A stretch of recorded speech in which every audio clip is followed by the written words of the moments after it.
الحمدللہ رب العالمین والعاقبۃ للمتقین والصلاة والسلام على سید الانبیاء والمرسلین اما بعد فاعوذ باللہ من الشیطان الرجیم بسم اللہ الرحمن الرحیم۔ آج ہم بات کریں گے، تھوڑی سی مختصر طور پہ بات کریں گے رسول اللہ صلی اللہ علیہ وسلم کی پیدائش کے متعلق، آپ صلی اللہ علیہ وسلم کی سیرت کے متعلق، آپ صلی اللہ علیہ وسلم کے معجزوں سے متعلق، اور آپ صلی اللہ علیہ وسلم نے معاشرے میں عورت کو جو حقوق عطا کیے ان کے متعلق۔ ویسے تو آپ صلی اللہ علیہ وسلم کی احادیث کو، سیرت کو پڑھا جائے تو شاید کئی صفوں کے صفحے بھر جائیں، کئی گھنٹوں کے گھنٹے کا دن، مہینے اور سال گزر جائیں، ہم شاید بیان نہ کر سکیں، کیونکہ یہ اللہ رب العزت کے محبوب کی تعریف ہے۔ تو اللہ کی تعریف نہیں ختم ہوتی تو اللہ کے محبوب کی تعریف کتنی ہوگی۔ تو ہم مختصر طور پہ بات کریں گے۔ رسول پاک صلی اللہ علیہ وسلم سے صحابہ کرام نے عرض کیا، یا رسول اللہ صلی اللہ علیہ وسلم، اللہ رب العزت نے آپ کو کب پیدا فرمایا؟ تو آپ صلی اللہ علیہ وسلم نے ارشاد فرمایا کہ اللہ رب العزت نے ابھی نہ زمین بنائی تھی، نہ آسمان بنایا، نہ چرند، نہ پرند، نہ دریا، نہ جنت، نہ جہنم۔ اللہ رب العزت نے سب سے پہلے میری روح کو، میرے نور کو پیدا فرمایا۔ ہر چیز کو بنانے سے پہلے میری روح کو اور میرے نور کو پیدا فرمایا۔ اللہ رب العزت نے جب حضرت آدم علیہ السلام کو پیدا فرمایا تو ان کو جنت میں چھوڑ دیا اور ان کو ایک درخت کے قریب جانے سے، اس کا پھل کھانے سے منع فرمایا، اور فرمایا کہ تم اس کا پھل نہیں کھا سکتے، تمہارے لیے یہ ممنوع قرار دیا گیا ہے۔ لیکن وہ شیطان کے بہکاوے میں آ گئے اور انہوں نے اس ممنوع درخت کے پھل کو چکھ لیا، جس کی سزا میں اللہ رب العزت نے حضرت آدم علیہ السلام کو دنیا کی طرف پھینک دیا، جنت سے نکال دیا۔ اب حضرت آدم علیہ السلام اللہ رب العزت سے استغفار کرتے، توبہ کرتے، معافی مانگتے کہ یا رب العالمین تو میری التجا سن لے، مجھے معاف فرما دے، لیکن اللہ رب العزت حضرت آدم علیہ السلام کو معاف نہیں کر رہے تھے، ابھی آپ کی معافی نہیں ہو رہی تھی۔ تو ایک دن حضرت آدم علیہ السلام نے اللہ رب العزت سے عرض کی کہ یا رب العالمین تجھے محمد صلی اللہ علیہ وسلم کا واسطہ کہ تو میری مغفرت کر دے۔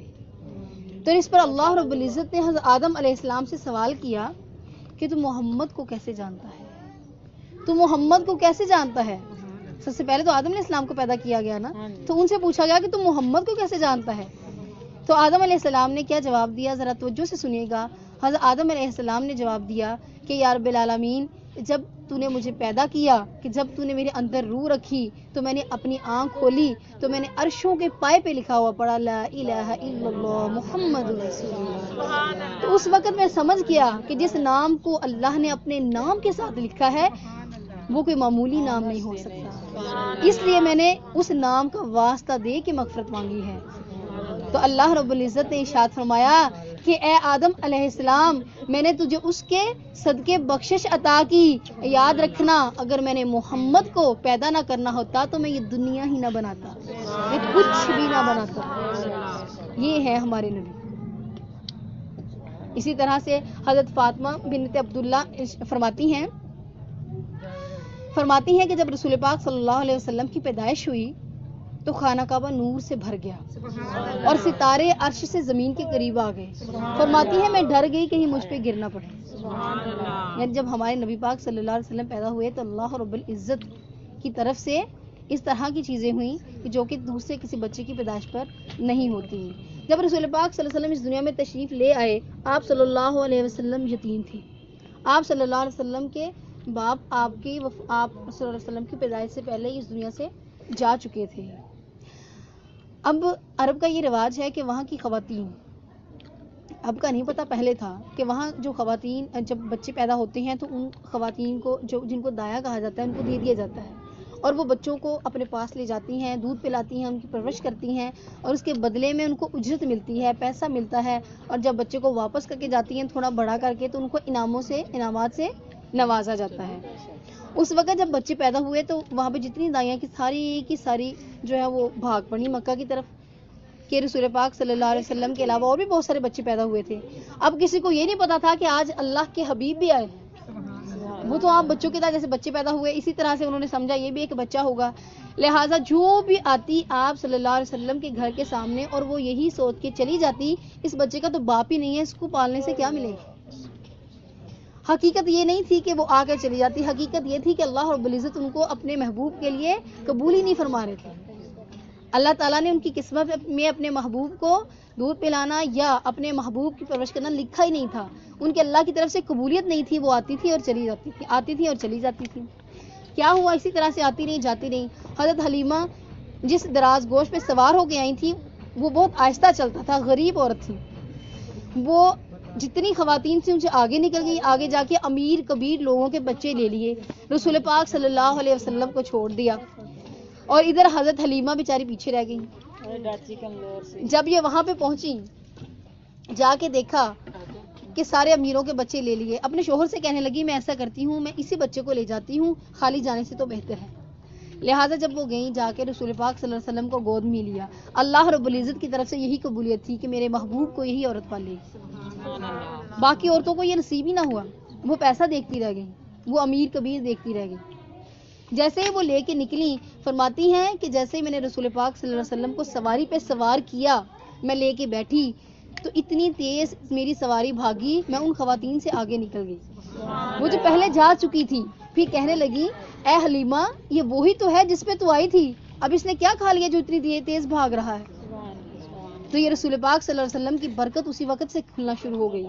پھر حضرت حلیمہ فرماتی ہیں کہ جب رسول پاک صلی اللہ علیہ وسلم میرے گھر میں تشریف لائے تو اس وقت آپ صلی اللہ علیہ وسلم کے تشریف لانے سے پہلے کی بات ہے کہ میں بہت فاقوں کے ساتھ گزر بسر کیا کرتی تھی. میرے گھر میں کھانے پینے کو اتنا کچھ نہیں تھا, نہ میرے گھر میں اتنا زیادہ دودھ ہوتا تھا پینے کے لیے, میری بکریاں سوکھی ہوئی ہوتی تھی بالکل دودھ سے. لیکن آپ صلی اللہ علیہ وسلم جب تشریف لائے اللہ رب العزت کے کرم سے, اللہ پاک کی رحمت سے, رسول پاک صلی اللہ علیہ وسلم کے تشریف لانے سے فرماتی ہیں کہ میری بکریاں جب میں صبح اٹھتی تو دودھ سے بھری ہوتی اور مجھے کچھ بھی کھانے کی ضرورت نہ پڑتی, میں دودھ سے ہی اپنا پیٹ بھر لیتی. اور لوگ رشک کرنے لگے. کچھ عرصہ گزرا تو لوگ کہنے لگے اپنی بکریوں کو وہاں چرایا کرو جس چراگاہ میں حلیمہ اپنی بکریاں چراتی ہیں. میری بہنوں وہ چراگاہ نہیں تھی, وہ چراگاہ کی وجہ سے تھوڑی ایسا ہوتا تھا, وہ تو اللہ کے رسول کی برکت تھی. حضرت حلیمہ کہتی ہیں کہ جب میں نے رسول پاک صلی اللہ علیہ وسلم کو اتنی پرورش کر لی کہ ان کو ان کے گھر میں چھوڑ آؤں تو میرا دل نہ چاہا کہ میں چھوڑنے کے لیے آؤں, کیونکہ میں نے اس بچے کی بہت سی برکات دیکھ لی تھی, اتنا پیار کرتی تھی. فرماتی تھی اپنی بیٹی سے کہ اس کو دھوپ میں لے کے کبھی مت نکلنا. ایک مرتبہ گرمی کا موسم تھا, رسول پاک صلی اللہ علیہ وسلم کی رضائی بہن آپ کو لے کے دھوپ میں چلی گئی, جیسے بہنیں بچوں کو چھوٹے بہن بھائیوں کو کھلانے کے لیے لے جاتی ہیں, باہر لے کے نکل گئی. حضرت حلیمہ آئی, دیکھا گھر میں موجود نہیں ہے, پریشان ہو گئی اور دل میں سوچا کہ اتنا قیمتی بچہ ہے کہیں ادھر ادھر نہ اسے کر دے یا اسے کوئی چوٹ نہ لگ جائے. پریشانی کی حالت میں باہر نکلی, ڈھونڈتے ڈھونڈتے جنگل میں جا پہنچی. تو جنگل میں حضرت محمد صلی اللہ علیہ وسلم کو لے کر ان کی جو رضائی بہن ہے وہ بیٹھی ہوئی تھی. اسے جا کے کہنے لگی میں نے تمہیں کہا تھا اپنے بھائی کو یہاں گرمی میں مت لے کے آنا, تو یہاں باہر لے کے کیوں نکلی ہے. تو حضرت شیمہ ان کا نام تھا, انہوں نے کیا آگے سے کہا, یہ بہت ہی توجہ سے سننے والی بات ہے. انہوں نے آگے سے کہا کہ میرے بھائی کو تو گرمی لگی نہیں, میرے بھائی کو تو گرمی لگی نہیں. جب ہم راستے میں آ رہے تھے ہم جہاں جہاں آتے تھے ہمارے اوپر ایک بادل سایہ کرتا ہوا, میں جہاں لے کے بیٹھ جاتی تھی بادل وہاں کھڑا ہو جاتا تھا, جب میں چلتی تھی تو وہ بادل بھی ساتھ میں چلنا شروع کر دیتا. اللہ پاک نے اپنے محبوب کو کس طرح سے گرمی سے محفوظ رکھا. اس بچے کو جس کو یتیم کہا گیا, اللہ رب العزت نے اس بچے کے لیے چاند کو کھلونا بنا دیا. فرماتے ہیں ایک مرتبہ رسول پاک صلی اللہ علیہ وسلم, ایک صحابیہ فرماتی ہیں کہ سوئے ہوئے ہیں, چھوٹے بچہ جیسے سویا ہوتا ہے نا جھولے میں, سوئے ہوئے ہیں اور اچانک سے ایسے جاگے ہیں تو اپنی انگلی کو اس طرح سے اشارہ کر رہے ہیں. بچہ چھوٹا اشارہ کہتے ہیں, میں نے اس کی انگلی کو غور سے دیکھا تو میں نے دیکھا وہ اس طرح اشارہ کرتے ہیں چاند ادھر ہو جاتا ہے, اس طرح کرتے چاند ادھر ہو جاتا ہے, اور وہ چاند کے ساتھ کھیل رہے ہیں. تو جیسا کھلونا اللہ نے اپنے محبوب کو دیا, کوئی دنیا کا امیر سے امیر باپ بھی ایسا کھلونا اپنے بچے کو نہیں دلوا سکتا.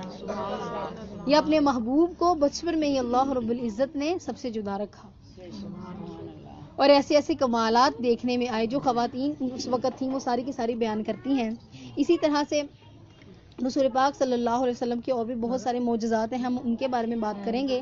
آپ صلی اللہ علیہ وسلم کی پیدائش سے ہٹ کے آپ صلی اللہ علیہ وسلم کے معجزات کے بارے میں بات کریں گے کہ رسول پاک صلی اللہ علیہ وسلم کے معجزات جن کے بارے میں بہت سارے لوگ نہیں جانتے. موسٹلی تو ایسے ہیں جن کے بارے میں جانتے ہیں, لیکن بہت سے ایسی بھی ہیں جن کے بارے میں ہم نہیں جانتے.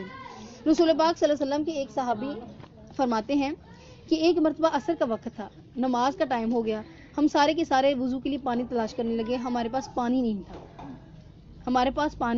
نہیں تھا, ہم تلاش کرتے رہے.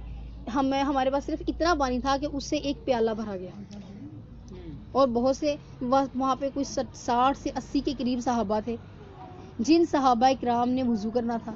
اب رسول پاک صلی اللہ علیہ وسلم کو اطلاع دی گئی کہ یا رسول اللہ صلی اللہ علیہ وسلم پانی تو بہت کم ہے. تو آپ صلی اللہ علیہ وسلم نے ارشاد فرمایا کہ جتنا پانی ہے اس کو لے آؤ. جب پانی کو لایا گیا, آپ صلی اللہ علیہ وسلم نے اس پانی میں اپنا دست مبارک رکھا اور اس پانی سے 80 صحابہ نے وضو کیا, لیکن وہ پانی ختم نہیں ہوا. وہ صحابی کہتے ہیں کہ میں دیکھ رہا تھا کہ آپ صلی اللہ علیہ وسلم کی انگلیوں سے چشمے پھوٹ رہے, یہ ہمارے نبی کی برکت. اسی طرح سے ایک صحابی رسول پاک صلی اللہ علیہ وسلم کے دور میں بہت بھوکے تھے. ابھی تو ہم بہت کھاتے ہیں, 3 ٹائم کیا 4 ٹائم کھاتے ہیں, اور ہم ناشکرے ہیں. ہم کہتے ہیں کہ ہمیں اللہ نے کچھ دیا ہی نہیں ہے, ہمارے پاس کچھ ہے ہی نہیں. رسول پاک صلی اللہ علیہ وسلم کے صحابہ نے فاقوں میں زندگی بسر کر کے دین کو ہم تک پہنچایا ہے. تو انہی میں سے ایک صحابی تھے, جب کچھ ملتا تھا کھا لیتے تھے, نہیں ملتا تھا تو صبر کرتے تھے. ایک مرتبہ ان کو بہت زیادہ بھوک لگی ہوئی تھی, تو وہاں سے حضرت ابوبکر صدیق رضی اللہ تعالیٰ عنہ گزرے.